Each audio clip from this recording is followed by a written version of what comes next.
France అధ్యక్షుడు Immanuel Macron, ఇతర European union నాయకులు రష్యా మన భద్రతకు పెనుముప్పు అని పదే పదే హెచ్చరిస్తున్నారు. అసలు ఒకప్పుడు వ్యాపార భాగస్వామిగా ఉన్న రష్యాను చూసి యూరప్కు ఎందుకింత భయం? ఒకవైపేమో ఇజ్రాయెల్ దేశానికి చుట్టుపక్కల దేశాలైన సిరియా, టర్కీ దేశాలతో విభేదాలు పెరుగుతున్నాయి. అసలేం జరుగుతుంది? పరిశుద్ధ గ్రంథం ప్రకారం ఈ రాజకీయ పరిస్థితులు, దేశాలు మనకిస్తున్న సూచనలేంటి? అన్నిటికంటే ముఖ్యమైన కారణం ఉక్రెయిన్ పై రష్యా చేసిన దురాక్రమణ.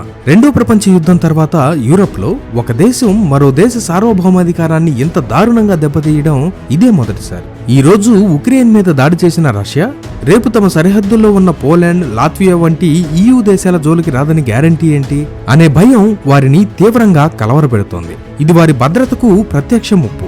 మరొక కారణం ప్రజాస్వామ్య విలువలపై దాడి. యూరోపియన్ యూనియన్ అనేది ప్రజాస్వామ్యం, మానవ హక్కులు, స్వేచ్ఛ వంటి విలువల పునాదులపై నిర్మించబడింది. కానీ రష్యాలోని నిరంకుశ పాలన, ప్రతిపక్షాలను అణిచివేయటం వంటివి వీటికి పూర్తిగా వ్యతిరేకం. అంతేకాదు, తమ దేశాల్లోని ప్రజాస్వామ్యాన్ని బలహీనపరిచేందుకు ఎన్నికలలో జోక్యం చేసుకుంటూ రష్యా తమ రాజకీయ స్థిరత్వానికే ప్రమాదం తెస్తోందని యూరోపియన్ యూనియన్ నాయకులు ఆరోపిస్తున్నారు. మూడవది, ఇది చాలా కీలకమైన అంశం, హైబ్రిడ్ వార్ఫేర్. అంటే రష్యా కేవలం యుద్ధ ట్యాంకులతోనే కాదు, కనిపించని పద్ధతుల్లో కూడా యుద్ధం చేస్తోంది. ప్రభుత్వ వెబ్సైట్లు, బ్యాంకులు, విద్యుత్ గ్రిడ్లపై సైబర్ దాడులు చేయటం, సోషల్ మీడియా ద్వారా తప్పుడు వార్తలు వ్యాప్తి చేసి ప్రజలలో గందరగోళం, అభద్రతను సృష్టించడం వంటివి చేస్తూ యూరప్ ను లోపలి నుండే బలహీనపరచాలని చూస్తుంది. నాలుగవ కారణం ఆర్థిక పరమైంది. చాలా ఏళ్లుగా యూరప్ తన గ్యాస్, చమురు అవసరాల కోసం రష్యాపైనే ఆధారపడింది. ఉక్రెయిన్ యుద్ధం తర్వాత రష్యా ఈ ఇంధన సరఫరాను ఒక ఆయుధంగా మార్చింది.